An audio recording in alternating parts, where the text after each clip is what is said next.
Yes, guys, I'm Si. Welcome to the breakdown. Welcome to Cardiff City World. It is Sunday. We are talking all things Cardiff City, as always, and as always with Cardiff City, there is plenty to talk about.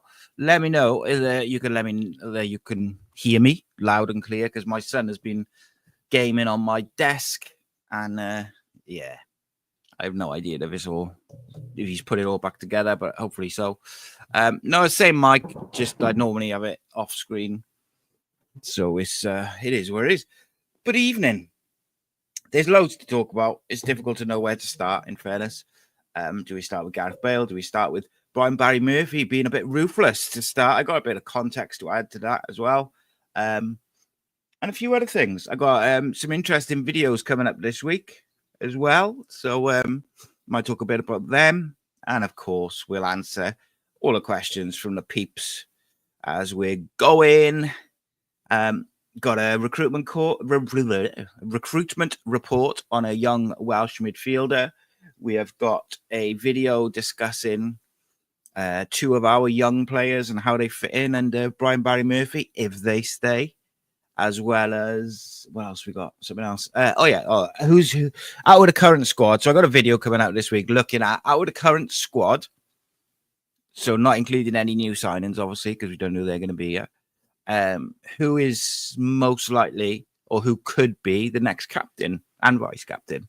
So I'm going to do a little video on that because I threw a few names out the other day, which I thought were a little bit left field, but I've had a bit more of a think about it, and I think I got some more left field ones. But we'll go with it. We'll make a little video out of that. As you will have noticed, there has been pretty much two videos a day for the last week or so, maybe give or take one day, I think it was, but trying to get that content out there all the time, a couple of times a day. The general plan is to do a shorter video, go out about lunchtime, and then a longer one in the evening, whether that be a live show or a pre-recorded. Sometimes it'll be like a 20-minute, 30 minutes. Sometimes it'll be an hour, but we'll plenty of content for you guys. Obviously Monday nights, you also have the members show, which I think I'm doing tomorrow. So we might do a little Ask Me Anything, and you can just ask whatever you want. And away we go. I will also just very quickly say the limited edition football shirts, which are the Cardiff City World ones, which have been put out to members over the last week. The deadline for that is tomorrow at 4 p.m. for members. If there's any left, then I'm going to chuck them up for about 48 hours to non-members. And you just first come, first served to get them. And they won't be available after the order goes in this week.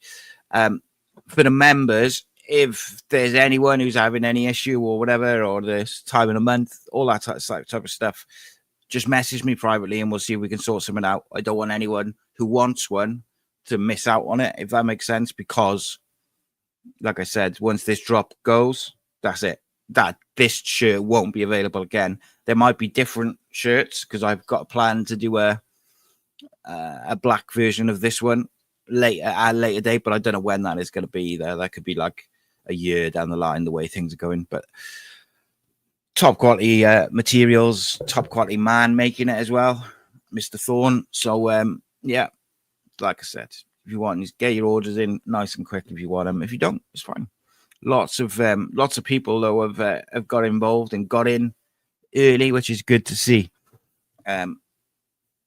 So yes, so I don't want to spend too much time on the Gareth Bale thing because there's not a great deal to say about it, other than when we talked about it the other day. Well, I think it was on the Sunday actually, and I said I had heard about these two people who were kind of part way through a process that wasn't. So Gareth Bale's consortium is what I would refer to as the American consortium. There's two other separate parties that are at least interested and have spoken to the club. But obviously, it is what it is. Like I've said before, it's such a long and drawn out and complicated process that I wouldn't expect anything to happen soon. Just as also I wouldn't expect Gareth Bale's consortium to put one bid in and then not put another one in, particularly knowing that there's other the shirts. There's a picture of the shirts on the members section. Or if you go to the member section on the Cardiff City World, on one of the tabs that I put out last Monday, with the tab which I put out saying you could order it, there was a picture. If you can't access it, give me a shout and I'll check it up. I'll probably check it up anyway because it's going to be going out to non-members for a day or two. Sorry, back to what I was saying. So, like, you'd think that this Bale's consortium wouldn't just put one bid in and stop, but it's gonna be so time consuming. However, it has been hypothesized is that one of the other bids is a bit further along in the process. It's still going to take ages, but my worry for this season is twofold. If Vincent Tan is at the very least entertaining any of those offers, so whether he is or we're not quite sure what's going on, but let's say that he's at least entertaining it or he's thinking about it. Is he then going to go and drop a load of money on signings? Probably not. And then the second element of that is what normally happens when a club's being sold is that anyone who's worth any money starts to be moved on and sold to balance the books ahead of the sale and stuff like that. It's a really, really interesting conversation to have, but it's a difficult one because ultimately we don't know exactly where it is, where in the process these people are. Is it realistic? Is it going to happen? It's very, very difficult. I was hoping I was going to be able to add a little bit more context, but I've been asked to hold fire a little bit. But once I know more, for definite, I will share it, and I'll either do it in a video or I'll do it on a Sunday night show. But Rick Heath, new member, welcome, mate. Always loving the new members. Been loads of them recently. And then, like, if they don't back the manager because of the whole sales thing, because if Vincent Tan is at least open to it,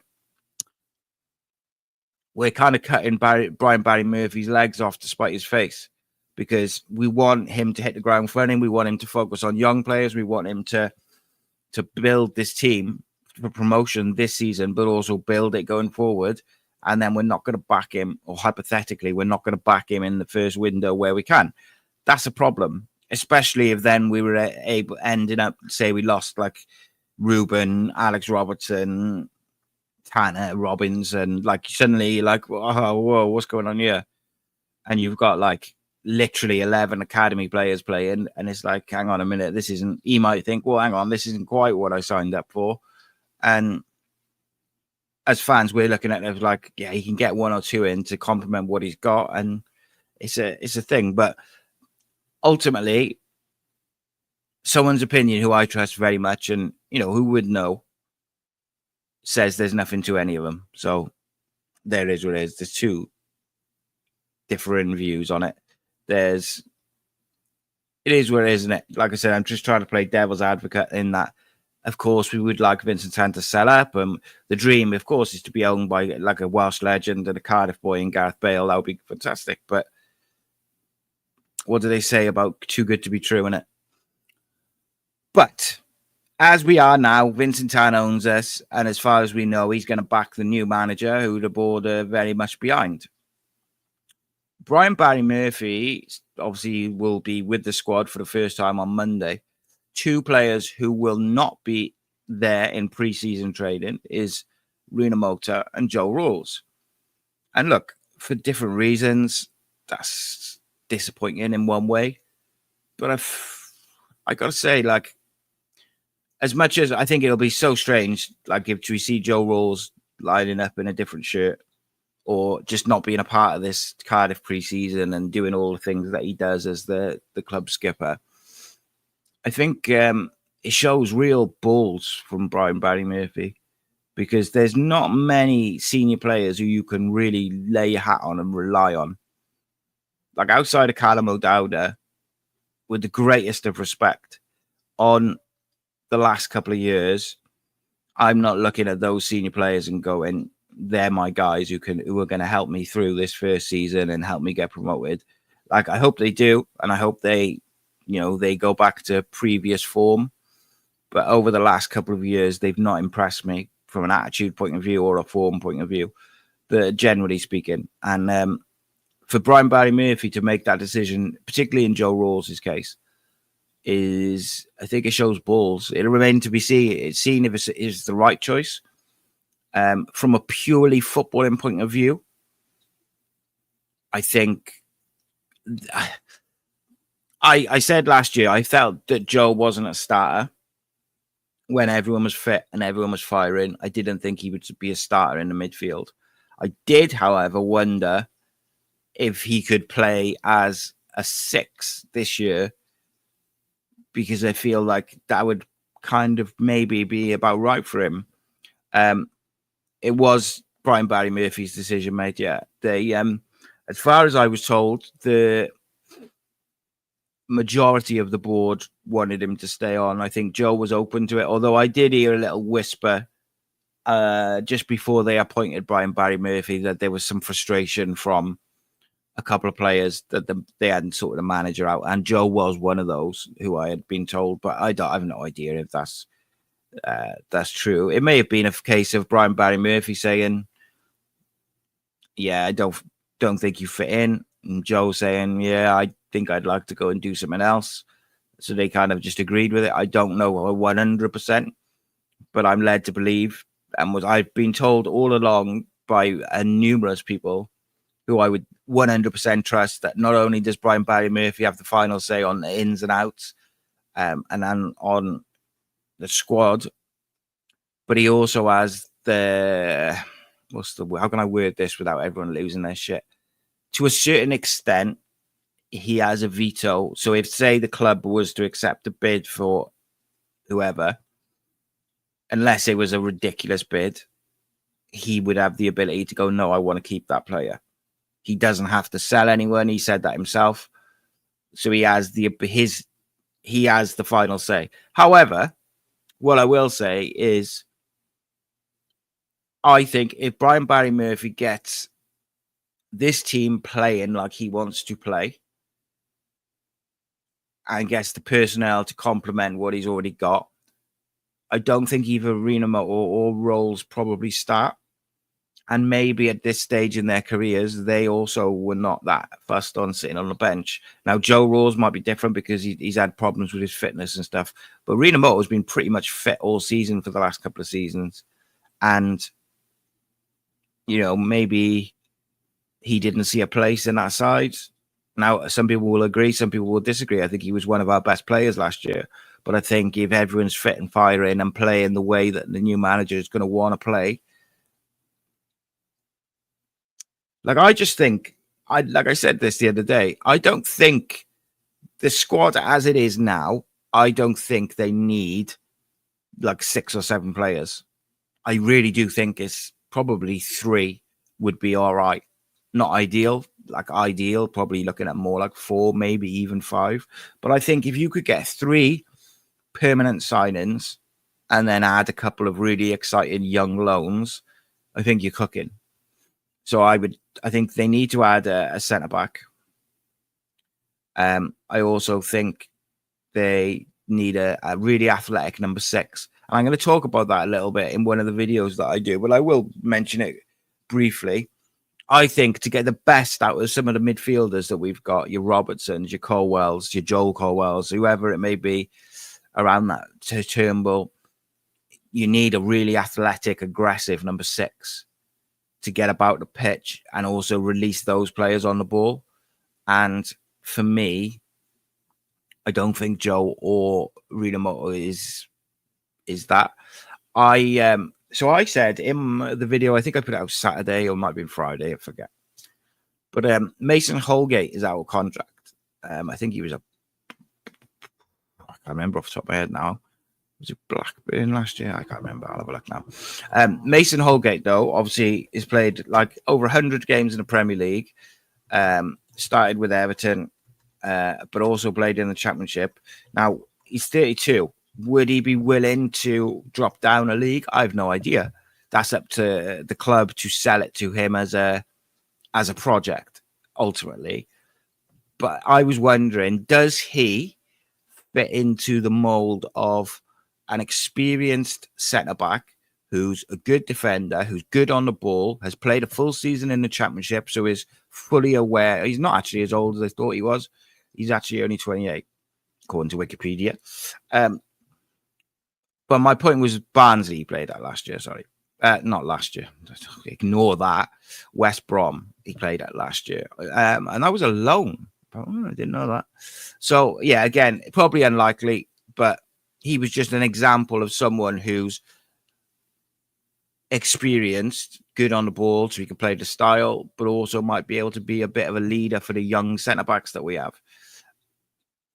So I do think we need an experienced centre-back, and potentially that centre-back might end up being a captain, who knows, but we'll see. Vlad says, is Wintle good enough to do a job in League One? So I think there's two sides to that. Is one, I don't think he's anywhere near the player he was a few seasons ago. And for that reason, I'm not sure that he's the right fit. I also don't think he's the right fit for the way the manager's going to want to play. Don't think he's good enough on the ball to really be that number 6 and move the ball quickly. I just don't think he's got it in him. If Joe Rawls had the legs that he once had, he would be the perfect number 6 for this system and this manager. But I also not a massive fan of Ryan Wintle's attitude. He's done a few things publicly with the fans on social media. I've heard a few things. Like, I would just move him on. Ultimately, I would move them both on. Someone else just asked something, which I was looking at. I can't find it. But I accept some people think that Wintle's the answer. Not for me. That was the one I was looking at. Josh said, I think we definitely need a CDM, a right back, or someone that can play both. Galbraith. We need a left centre-back or a left-footed centre-back. Left winger, right winger, both footed. Ideally, another centre-forward to support Salic. So, let me break that down a bit. I said about the 6. Galbraith, I think he was in one of the videos I did before. He was in one of the videos I did previously. I really like him. He's athletic. He's excellent on the ball. He's versatile. He ticks a lot of boxes. He's a good age, good experience, good mentality, like everything you'd want. So, yeah, I'd 100% go with him. Left centre-back. I don't necessarily think we need an experienced left-footed centre-back, because I think Joel Bagan can do a really good job as a left-footed centre-back when required. I just think we need an experienced centre-back. A right back. Yeah, look, ultimately, Ronan K. Pacquiao and Spires are both very young. And this would be a big ask if Perry NG was to move out, to ask those two youngsters to hold the season down all season. So you've got to get someone in, which is why I was a little bit surprised that Rinamoto ended up going. But I had heard also in Rinamoto's case, probably 6 weeks ago, that he wanted to be closer to his family following the passing of his brother. And if people remember, when people were asking me about Rinamoto, I was kind of saying, look, it's not for me to say. I don't want to speculate, blah, blah, blah, because I felt like if that's the reason, then it's up to him to put it out there. But obviously, he's left now, and it is what it is. But you couldn't fault him if that is the case whatsoever. Rick says, it's difficult to pick a captain from the current players, as I don't think anyone is guaranteed to start in this place or points to a new player getting it. I just think it's interesting, isn't it? Because I saw someone say about Dylan Lawler getting it.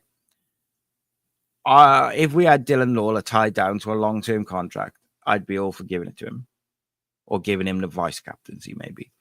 He's captain through the age groups. I don't think you have to be experienced or a certain age to be the captain. It's about how you conduct yourself and be a leader. Realistically, the only one in the squad who's got those traits is probably Callum O'Dowda, but I don't think he is a guaranteed starter because he wants to play left back.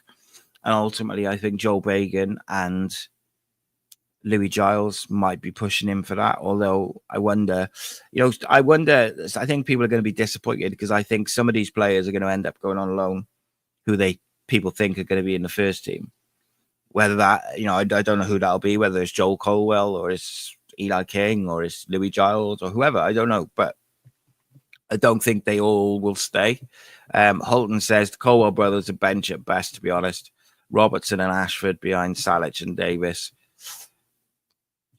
All those players that you just mentioned got to stay first, mate. And I include the Colwell brothers, Alex Robertson, Kean Ashford, Yusuf Salic, and Isaac Davis, and all of that. If I was a championship club, I'd be very interested in trying to poach any of those players on a cheap now, after we've been relegated. Rob says he thinks NG will be one of the next ones out the door. Yeah, I think NG and Robinson will probably be the next couple. Yeah, Alex, I think I agree with you. It was just someone who I came across who looked like who had experience, was good on the ball. So I was kind of trying to look for someone with a bit of experience, was decent at defending, but also good on the ball as well. I'll do a proper list, I think, of different centre-backs and stuff.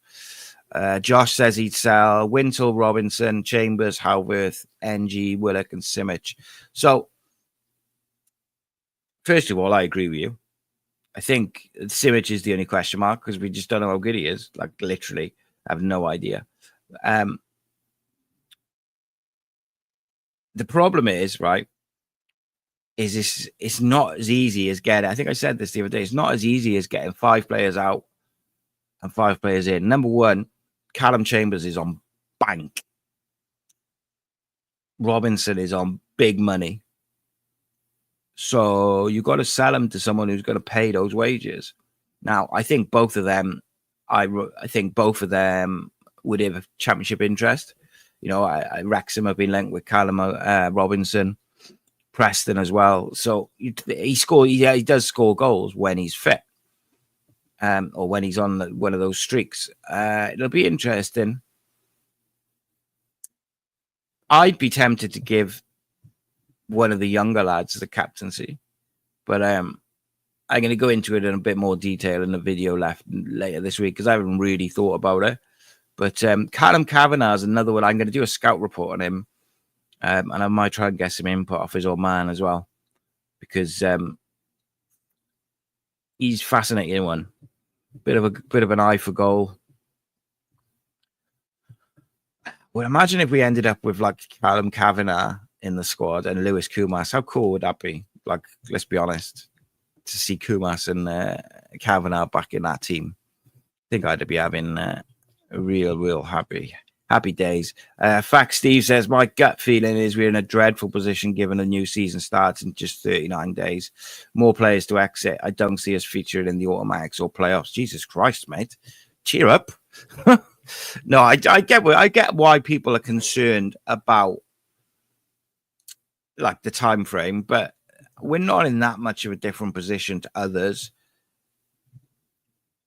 I think the only reason it feels like that is because we all feel like they should be getting rid of 4 or 5 players that have been mentioned, and we don't seem to have seen any movement towards that. But you got to remember as well, the window's closed at the moment.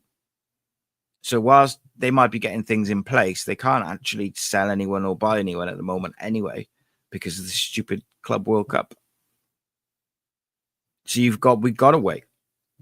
Sue says Callum O'Dada filled in as captain a couple of times, did okay, but I think we need more from him, from a captain. My problem with Callum was, I say again, his the way he conducted himself all season in every aspect was exemplary.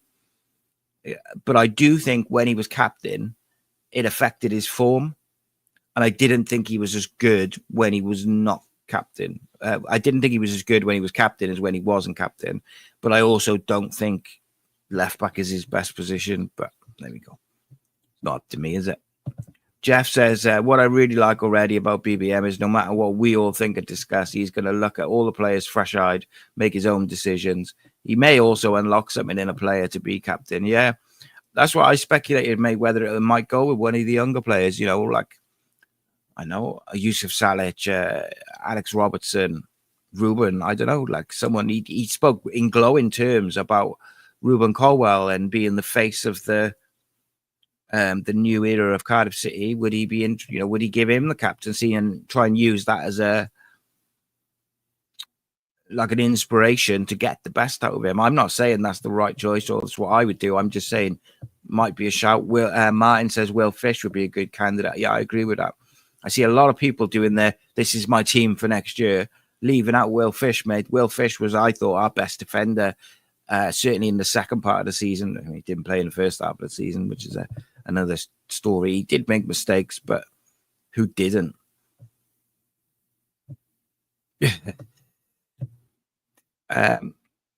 I'd like to see us get some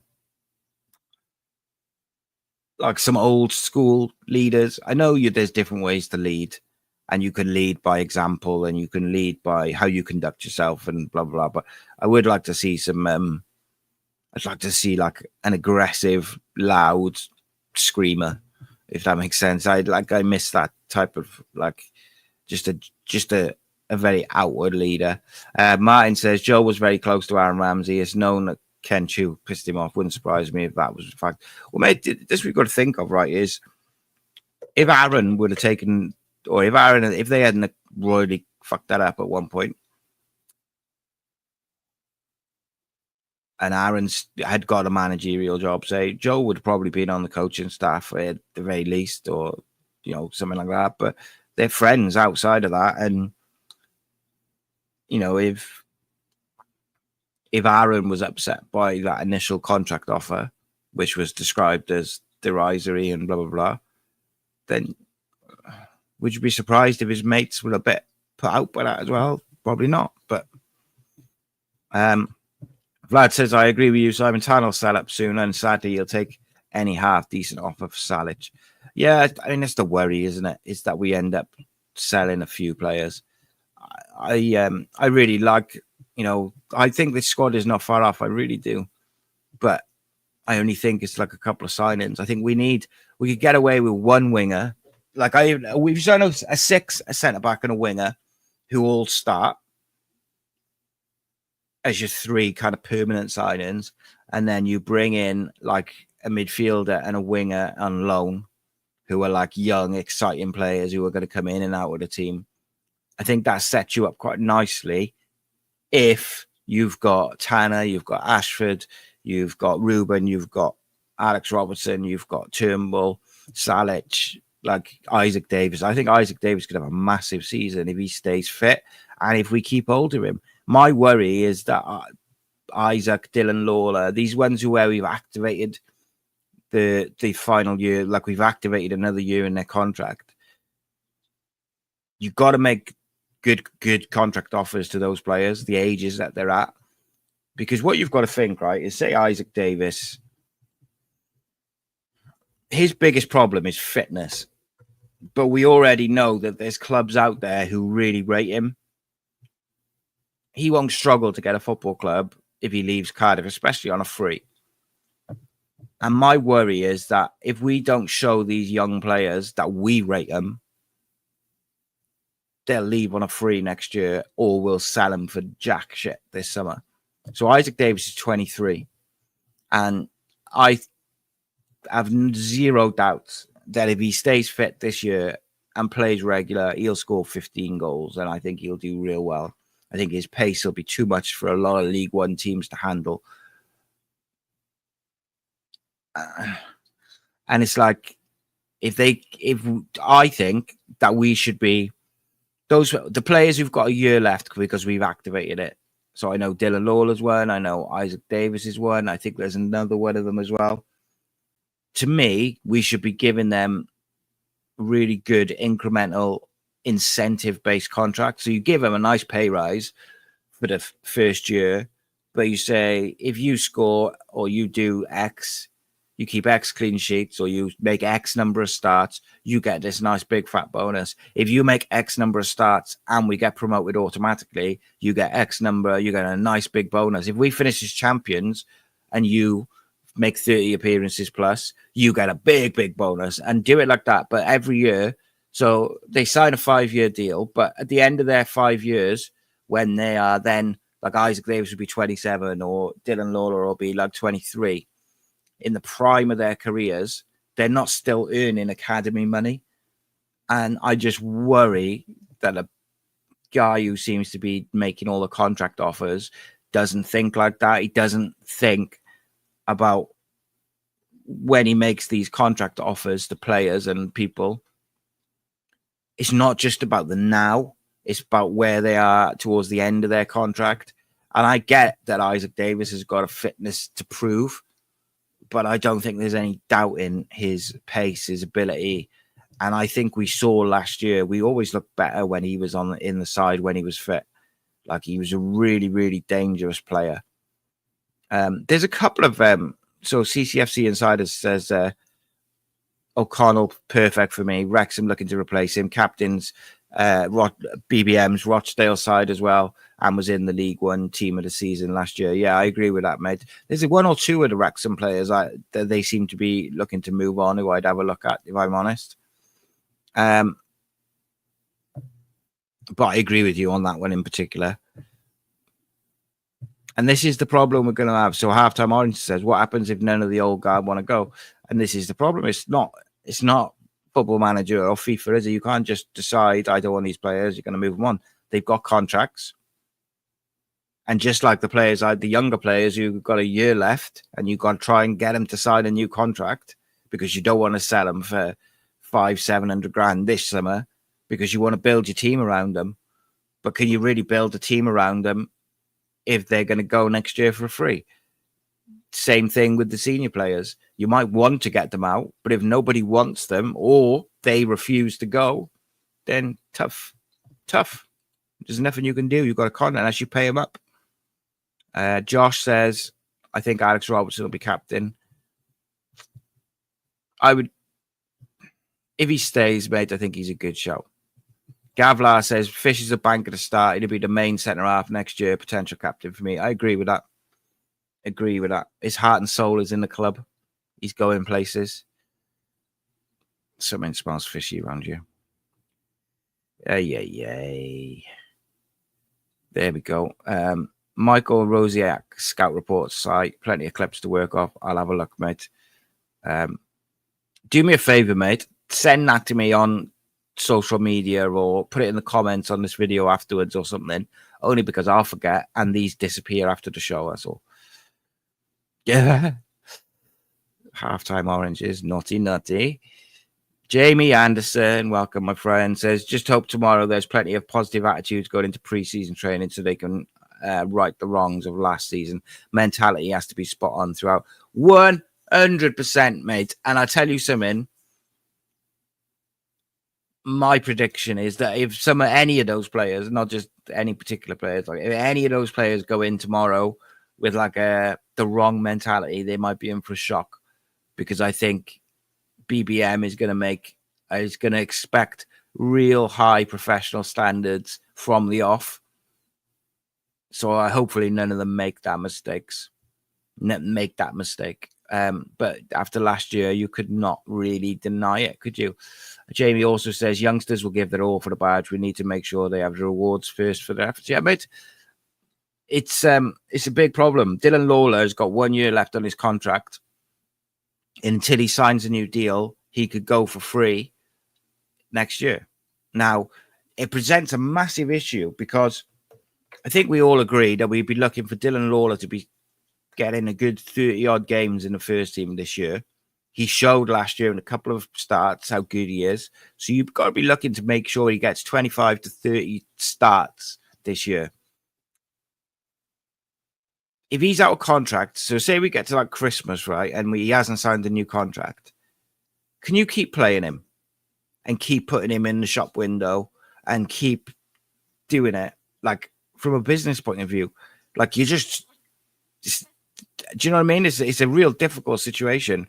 And I just think on previous history that the guy who's dishing out the contracts is not very good at it, if I'm being honest. And I worry that until the likes of Isaac and Dylan and whoever else sign their new contracts, I worry that we might see him go for absolutely sweet FA this summer. Martin says he has a sneaky feeling that Will Spears will make a breakthrough season this year. Yeah, I think so, mate. I think he's been really impressed with him. I just think you can't go into the season if Perry goes. I just don't think you can go in with them two as your only right backs. I think it's a lot of pressure for two very, very young lads. Now, if Rinamoto was still there, then that's a bit different because you've got him who can duck in and out of the right back situation. But look, it'll be interesting how we go. There was something else I saw then. Yeah. Josh says Isaac Davis, rapid and pace, dangerous as we know. We need more of it. It's just staying fit, isn't it? Rhys says Davis pulled up again end of the season, didn't he? Same hamstring issue. I wondered if he'll have to learn not to run at full tilt because every time he does, he has these muscle injuries. Could be anything though, couldn't it? Like, I do agree with you. It's one of them. I was speaking to Rhodri actually the other week about when his brother had hamstring issues and he learned a whole new way of running and obviously brought in yoga and he went and saw like a specialist to completely change his running style. And after that, because earlier in the first sort of part of his career, Ryan Giggs had so many hamstring injuries. But if you look at the second half of his career or the latter part of his career, he didn't have them at all. So whatever changes he did make, they worked. Like I know Mason Mount has done the same in the last year. He's changed his running style. And he actually didn't break down once he came back at the end of the season, which is unusual because he normally does. So, Dave TDS says, has Brian Barry Murphy got any new coaches? They haven't announced any at the moment. So he just got he got Lee Riley. But to be honest with you, like, I've heard that he's going to get one more of his own. Judging by the fact that Gavin Ward is being linked with other jobs, I wonder whether his other coach will be a goalkeeper coach and then we'll fill up the remaining coaches' spaces with the likes of Matt Bloxham, Tom Hutton, basically the young coaches that finished the season. And I'm quite excited by that because ultimately Lee Riley and Brian Barry Murphy are going to have the final say day to day. And obviously Brian Barry Murphy will have this final say with everything. And I think those young coaches that finished the season with Aaron Ramsey in charge are really, really highly rated young coaches within the Welsh game.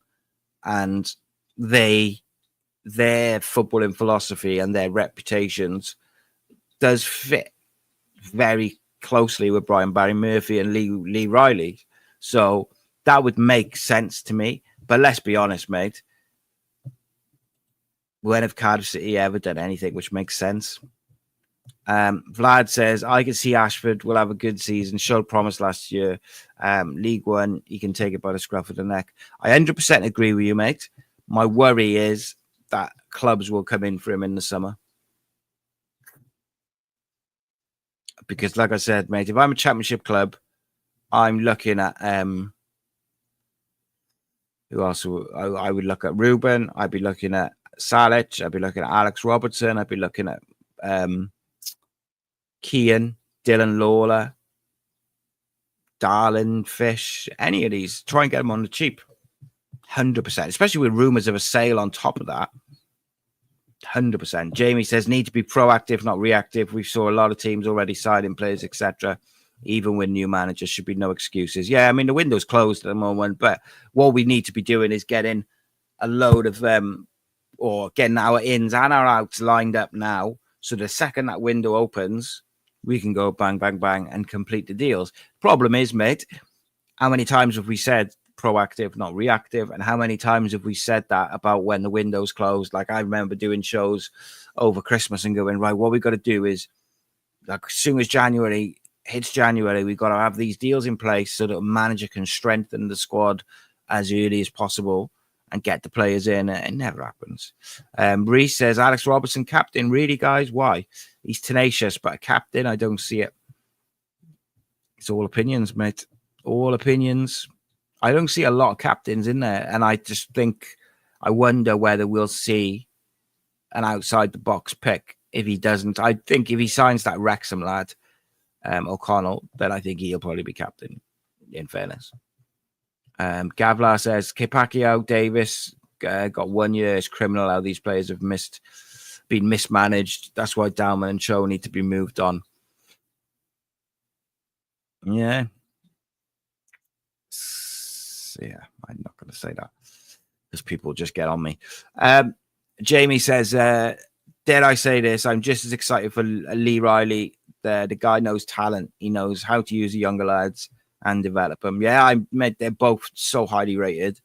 They're both very good at what they do. That's why I think having Bloxham and Tom Hutton in there would be a really good choice. Because me and you were talking the other day, mate, and when I was thinking about it afterwards, I think they really fit together in their football philosophy, how they like to play, how they like to do stuff. They're all young, so they got a very modern view of football. I just think it makes a lot of sense, you know.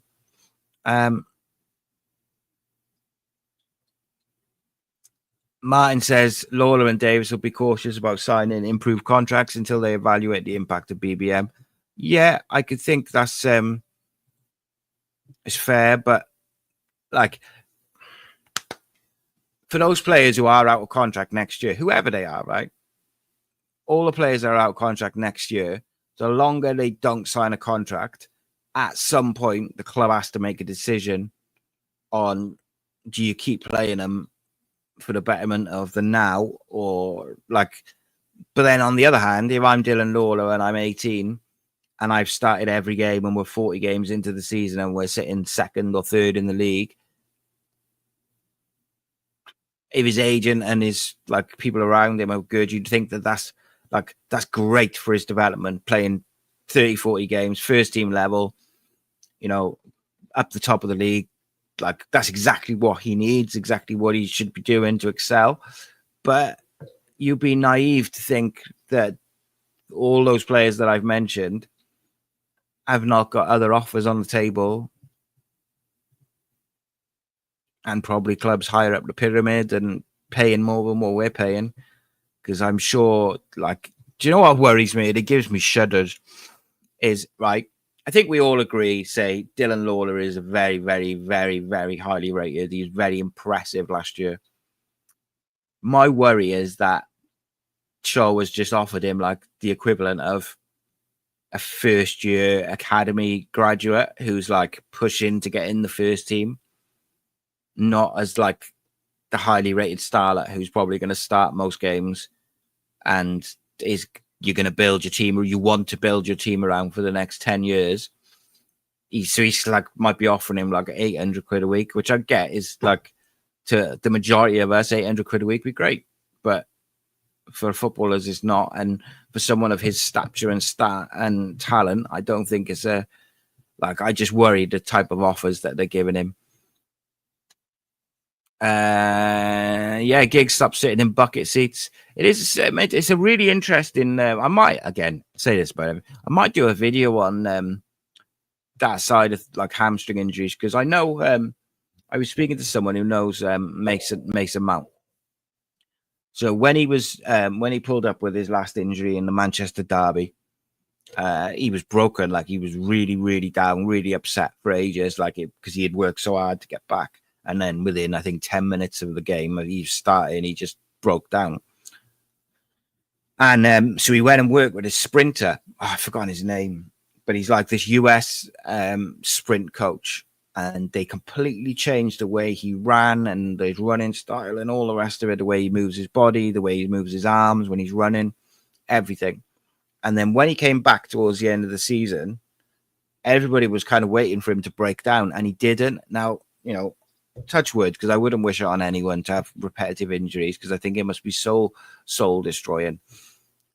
You'd imagine that he needs to be for him in particular, because he's had so many injuries in the last couple of years, it's got to be a longer sample size before you could say it worked. But in Giggs' case, it worked for 15 years. I'd love to know how many hamstring injuries he got. If you divided his career in two, straight down the middle, I would love to be able to compare how many hamstring injuries he got in the first half compared to the second half or post doing different things. Jamie says the main issue for me is how can you stop or have a bad word if a player or a coach does leave as you mentioned, if contracts are offered continue to be poor, especially financially, then why wouldn't they move? 100%, mate. And this is my point. Like, and I've sent a message up the grapevine to someone I know up on the board, and I've made it very clear that Dylan Lawler should be the focus of this Cardiff City side for the next 10 years. So don't faff about, basically. Cody Dramer, he'd be a good shout. Another one, we got a recruitment report coming on. Got Dramer, Charlie Crew, Lewis Kumas, whoever that guy was that someone requested earlier, if they send it to me to remind me. I'm going to do another video then on 5 centre-backs that we could have a look at. I'm going to do a recruitment report on that lad O'Connell from Wrexham as well. I like him. Ian says I'd keep Hutton in the youth setup as they're playing in the MG Cup. Bloxham, however, should be in a similar role to Rhodri. Yeah, but it'd be interesting what they do with the 21s. But because obviously Bloxham took over from Darren when he went up to the first team. At the end of the season, Darren went back down to his old job. So I don't know what's happening with that. Well, I guess we'll see. Same with Tom Ramazzotti. They'll see what happens with him. Chris Hayward says, has work on the new training ground stopped? If not, when will it be ready? I'm not sure, mate. I'll have to do some digging on that. I wouldn't like to give you a incorrect answer. So he's at halftime orange. He said, I'm sure a few weeks back I read that there was a Bundesliga club keen on Lawler. Yeah, there's there was a German club, an Austrian club, a championship club as well, I think. Might have even been a Premier League club. I'm sure I read that Villa were interested in Lawler and Ruben. And I'd have to think.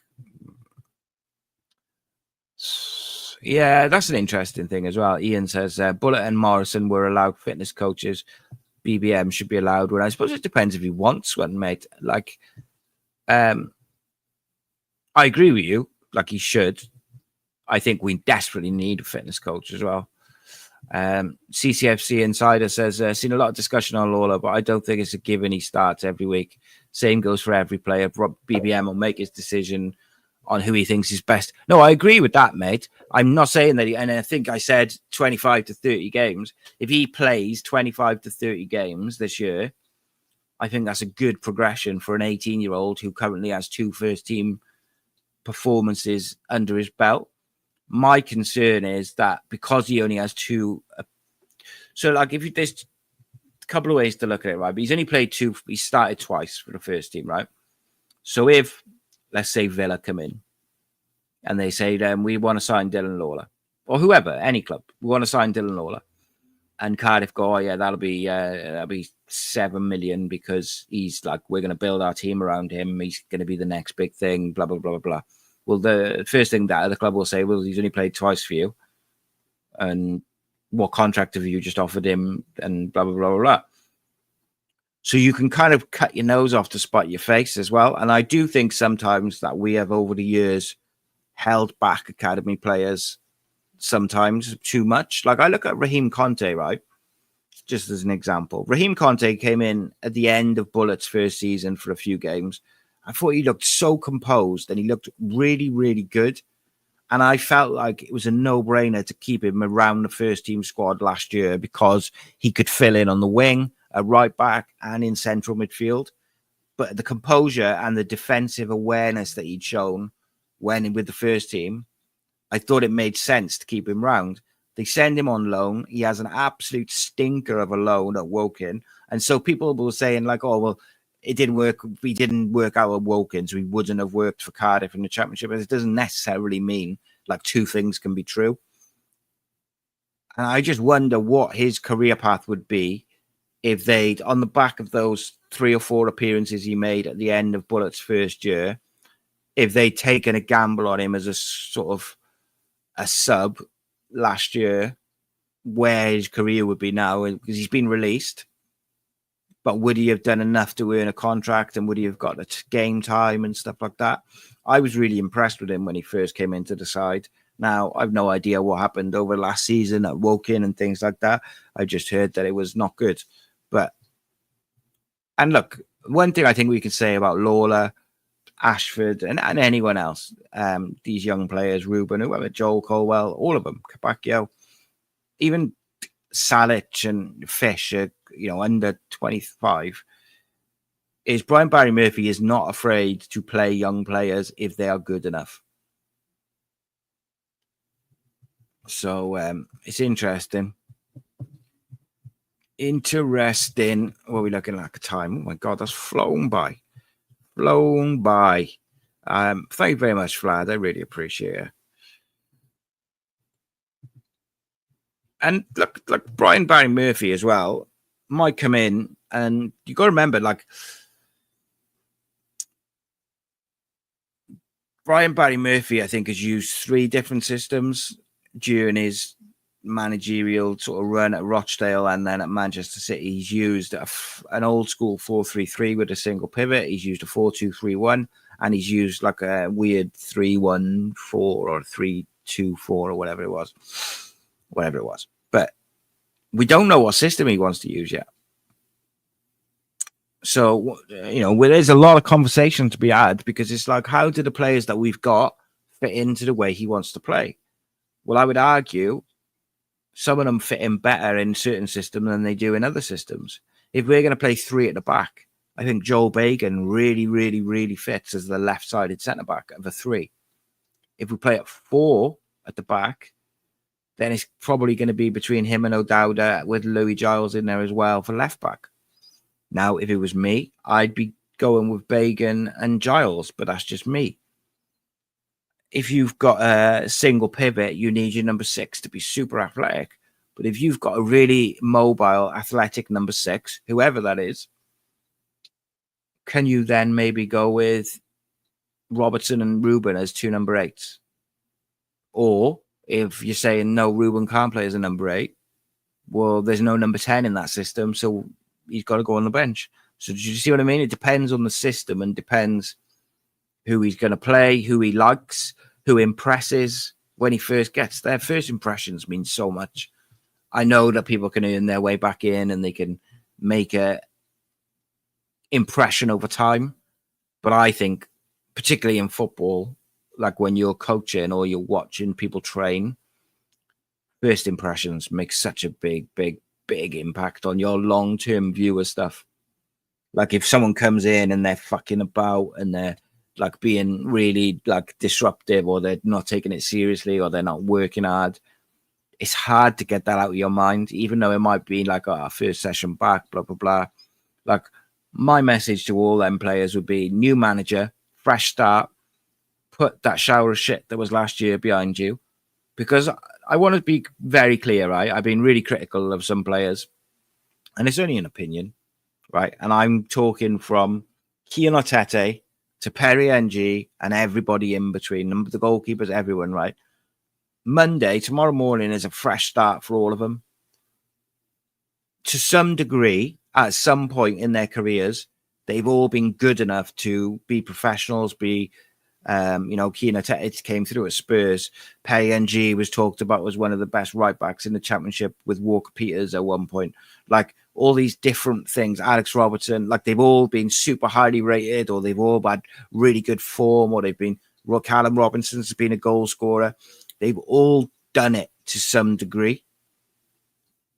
They have to find a way to do it again and do it consistently. Ruben Colwell has shown it in glimpses. He has to find a way to deliver it week in, week out.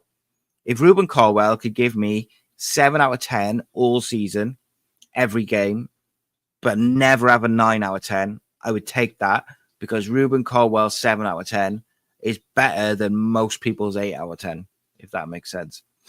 I think it's going to be interesting. One of the reasons, and Josh, that's why I was saying to you. So Josh just says there, he says, I can't see him using Bagan at left back. He likes overlapping left backs. And Bagan isn't that. Same goes for NG. Yeah, they tend to be more like they invert into the middle, which he does use, but not as frequently. And that's why I think Louis Giles could be a player which breaks out this year if he makes an early impression in training, because he's very technical on the ball. He's really aggressive in the tackle, but his delivery when he overlaps is so good. That is, historically speaking, like, that's something which Brian Barry Murphy likes. Martin says, is there a clique within the culture that needs dismantling? Yes. And one of them has just come back. Jamie says, might we see a Turnbull, Robertson, Colwell midfield 3? Jesus. I mean, I don't think so. The way Brian Barry Murphy sets up, I think he likes like the deep lying playmaker, and I just don't think any of those 3. I think they can all do it, actually. I just don't think any of them excel in being that sort of hybrid 6 playmaker, but they are all capable of doing it as well. It'll be interesting because Chambers has played his better football in midfield. Will he be a 6 next year? I don't know. Phil says O'Dowda's not a fullback, gets beaten way too easily. I agree, mate, but he doesn't. I've been told very clearly that, and in no uncertain terms, that he wants to play left back.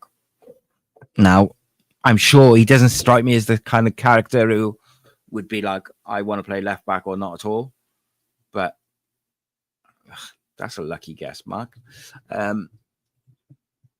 Yeah, look, it is what it is, isn't it? Right, guys, that hour, right, is like absolutely flipping flown by. I feel like there was stuff I wanted to talk about, but didn't get to. But I really enjoyed it, as always. Breakdowns, my favorite day of the week. Sunday, all about the live content. So tomorrow, and again, welcome to Rick, new member. If you can become a member, please do. Like, I can't tell you how much that helps us out as a channel. It just allows us to create content 7 days a week. And it's not even once a day, like one piece of content a day anymore. It's like we put a video out lunchtime and then something in the evening as well. So there's constant content. Members, if you want to order one of the limited edition football shirts from Cardiff City World, tomorrow, 4:00 is the deadline. If you have any issues for whatever reason, message me privately and we'll try and sort something out. Non-members, have a look tomorrow evening. I might even put it out a bit earlier than that, but it will be 48 hours to get your orders in, and then after that it's done and they will be gone forever. They are very nice though, I gotta say, based on an old retro kit. And yeah, indeed. Member show tomorrow night at 9:00, or it might not be 9, it might be 8 because I'm doing it, but we'll see. If my son is at home, then it'll be 9, but if he's not, it'll be 8 because I'll have to pick him up. But yeah, plenty coming. Got a video. Well, we got video on who could be captain from the current group. We got a recruitment report on about 3 or 4 different players.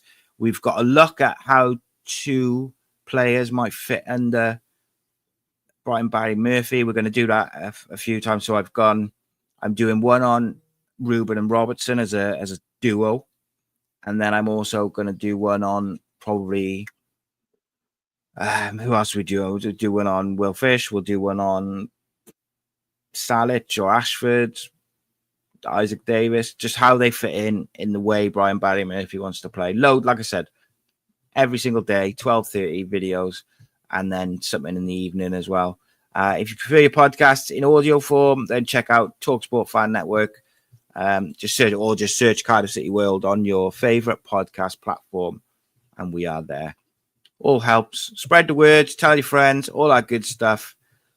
Keep the faith. Preseason starts tomorrow.